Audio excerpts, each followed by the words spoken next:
অনুষ্ঠিত হয়েছে বাংলাদেশের সাবেক প্রধানমন্ত্রী ও বিএনপির চেয়ারপারসন বেগম খালেদা জিয়ার জানাজার নামাজ। বুধবার দুপুর 2টায় অনুষ্ঠিত এই নামাজে জানাজায় অংশ নেন দেশ বিদেশের অসংখ্য মানুষ। জানাজা শেষে তাকে শহীদ রাষ্ট্রপতি জিয়াউর রহমানের কবরের পাশে দাফন করা হয়।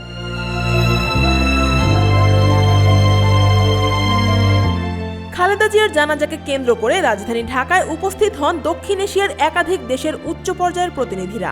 জানাজায় অংশ নেন ভারতের পক্ষ থেকে পররাষ্ট্রমন্ত্রী ডক্টর এস জয়শঙ্কর, পাকিস্তানের পক্ষ থেকে জাতীয় পরিষদের স্পিকার সর্দার আয়াজ সাদিক, নেপালের পররাষ্ট্র বিষয়ক মন্ত্রী বালানন্দ শর্মা, ভুটানের পররাষ্ট্র ও বাণিজ্য মন্ত্রী DN ধুঙ্গেল, মালদ্বীপের উচ্চশিক্ষামন্ত্রী ও রাষ্ট্রপতির বিশেষ প্রতিনিধি ডক্টর আলী হায়দার আহমেদ এবং শ্রীলঙ্কার পররাষ্ট্রমন্ত্রী ভিজিতা হেরাত।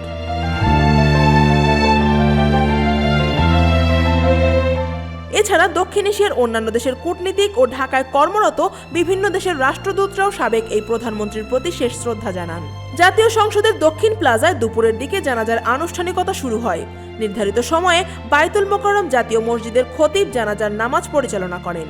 জানাজায় বেগম খালেদা জিয়ার বড় ছেলে তারেক রহমান ও পরিবারের অন্যান্য সদস্যদের পাশাপাশি বিএনপির শীর্ষ নেতা, বিভিন্ন রাজনৈতিক দলের নেতা, সুশীল সমাজের প্রতিনিধিরা এবং সর্বস্তরের মানুষ অংশ নেন। জাতীয় সংসদ ভবন এলাকা ও আশেপাশে সকাল থেকেই নিরাপত্তা ব্যবস্থা জোরদার করা হয়।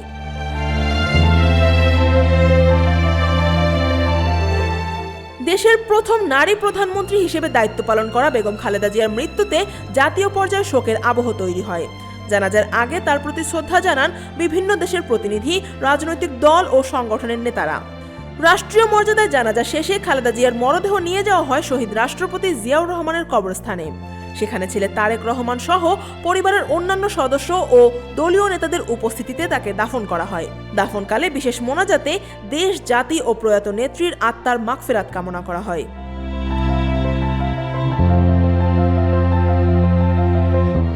বেগম খালেদা জিয়া বাংলাদেশের রাজনীতিতে দীর্ঘদিন গুরুত্বপূর্ণ ভূমিকা পালন করেছেন। তার জানাজায় দেশি বিদেশি প্রতিনিধিদের উপস্থিতি দক্ষিণ এশিয়ার রাজনীতিতে তার প্রভাব ও গুরুত্বেরই প্রতিফলন বলে মনে করছেন সংশ্লিষ্টরা।